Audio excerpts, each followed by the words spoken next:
Vai, tai gali pasitikėti. Opa. Čia tvora ne pagal mano ūgį buvo.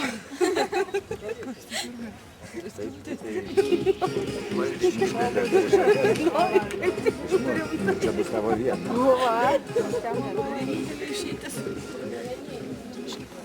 Va.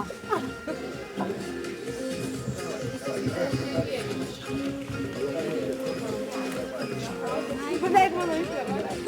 Irgi iš. Pirma, antras, trečias, paskutinis per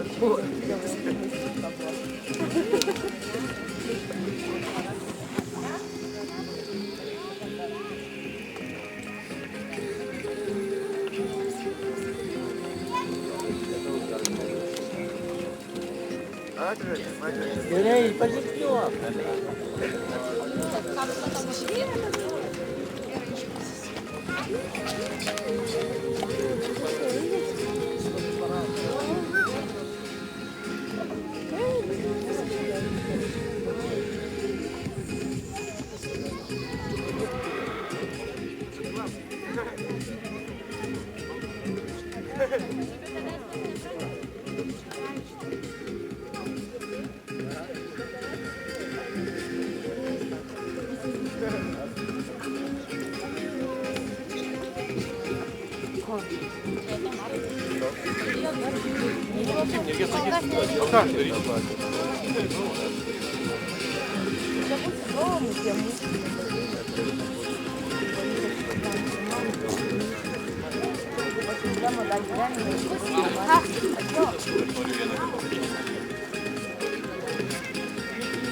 Žirgų mylėtojai, žirgų sporto aistruoliai, sirgaliai, žiūrovai na ir žinoma dalyviai.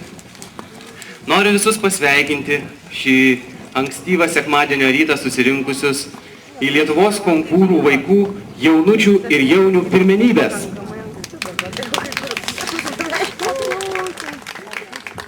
Šios varžybos tikriausiai neįvyktų, jeigu čia nebūtų tiek daug gražių, linksmų, besišypsančių mamyčių, kurios čia atvežė savo atžalėles.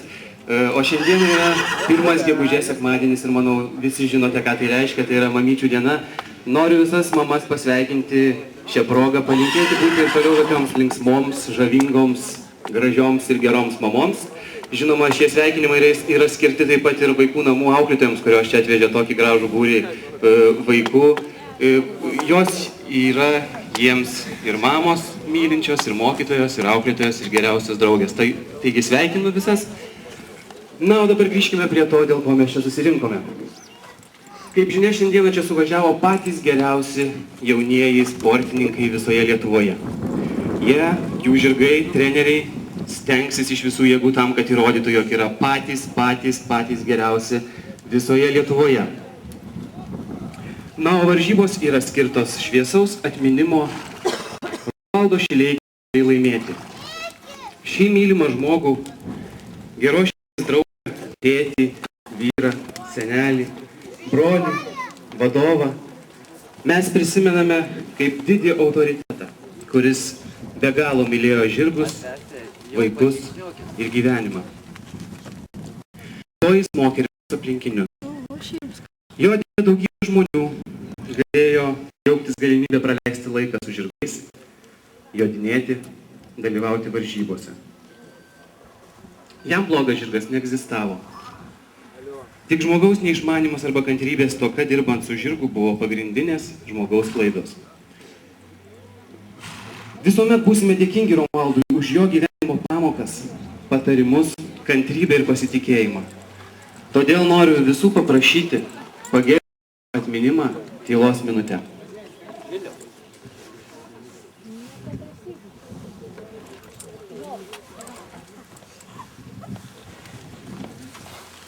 Ačiū.